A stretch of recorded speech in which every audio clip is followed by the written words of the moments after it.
గుంటూరు జిల్లా తురకపాలెంలో మరణాలకు గల కారణాలను తెలుసుకునేందుకు వైద్య పరీక్షలు చేస్తున్నామని మంత్రి సత్యకుమార్ తెలిపారు. ఇప్పటి వరకు చేసిన పరీక్షల్లో మెలోడియాసిస్ బ్యాక్టీరియస్ లేదని తేలిందని తెలిపారు. 14 రకాల వైద్య బృందాలతో శిబిరాలు ఏర్పాటు చేసి రక్త పరీక్షలు చేస్తున్నామని వివరించారు. కింది స్థాయిలో పనిచేసే సిబ్బంది నిర్లక్ష్యంగా వ్యవహరించినట్లుగా అనుమానాలు ఉన్నాయన్నారు.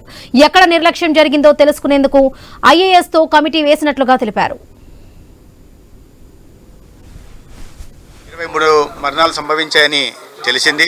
ఇక్కడ 14 రకాల టీములను పెట్టి వైద్య బృందాలను పెట్టి శిబిరాలను నడుపుతూ అందరి దగ్గర శాంపిల్స్ తీసుకుంటున్నాం. వాటర్ శాంపిల్స్ ని, సాయిల్ శాంపిల్స్ ని, అదేవిధంగా ఈ జ్వరం బారిన పడిన ప్రతి ఒక్కరి కూడా రక్త శాంపిల్స్ తీసుకెళ్లి పరీక్షలు నిర్వహిస్తున్నాం. మొదటగా మిలియర్ డిసీజ్ వ్యాధి అని వార్తలు వచ్చాయి. అయితే ఈ బ్లడ్ కల్చర్ టెస్టులు చేసిన తర్వాత మిలియర్ డిసీజ్ బ్యాక్టీరియా లేదని, కానీ ఏదో ఇతరత్ర బ్యాక్టీరియా ఉందనే విషయాన్ని అర్థమవుతా ఉంది. దీన్ని దృష్టిలో పెట్టుకుని బ్లడ్ కల్చర్ పరీక్షలు నిర్వహిస్తున్నాం. అదేవిధంగా వారికి అవగాహన ఉండి మాట్లాడాలి, అవగాహన లేకపోతే మాట్లాడలేం. పీపీపీ మోడ్లో చేస్తున్నారు, కానీ యాజమాన్య హక్కులు ప్రభుత్వం దగ్గరే ఉంటాయి. ఏప్రిల్ నుంచి 23 మరణాలు సంభవించాయని తెలిసింది.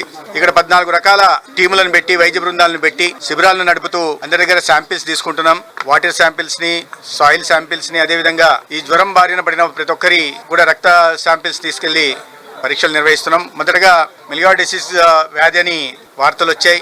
అయితే ఈ బ్లడ్ కల్చర్ టెస్టులు చేసిన తర్వాత మిలియర్ డిసీజ్ బ్యాక్టీరియా లేదని, కానీ ఏదో ఇతరత్ర బ్యాక్టీరియా ఉందనే విషయాన్ని అర్థమవుతా ఉంది. దీన్ని దృష్టిలో పెట్టుకుని బ్లడ్ కల్చర్ పరీక్షలు నిర్వహిస్తున్నాం. అదేవిధంగా వారికి అవగాహన ఉండి మాట్లాడాలి, అవగాహన లేకపోతే మాట్లాడలేం. పీపీపీ మోడ్లో చేస్తున్నారు, కానీ యాజమాన్య హక్కులు ప్రభుత్వం దగ్గరే ఉంటాయి. ఏప్రిల్ నుంచి 23 మరణాలు సంభవించాయని తెలిసింది.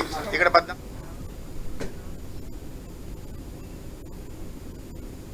వాటర్ శాంపిల్స్ ని, సాయిల్ శాంపిల్స్ ని, అదేవిధంగా ఈ జ్వరం బారిన పడిన ప్రతి ఒక్కరి కూడా రక్త శాంపిల్స్ తీసుకెళ్లి పరీక్షలు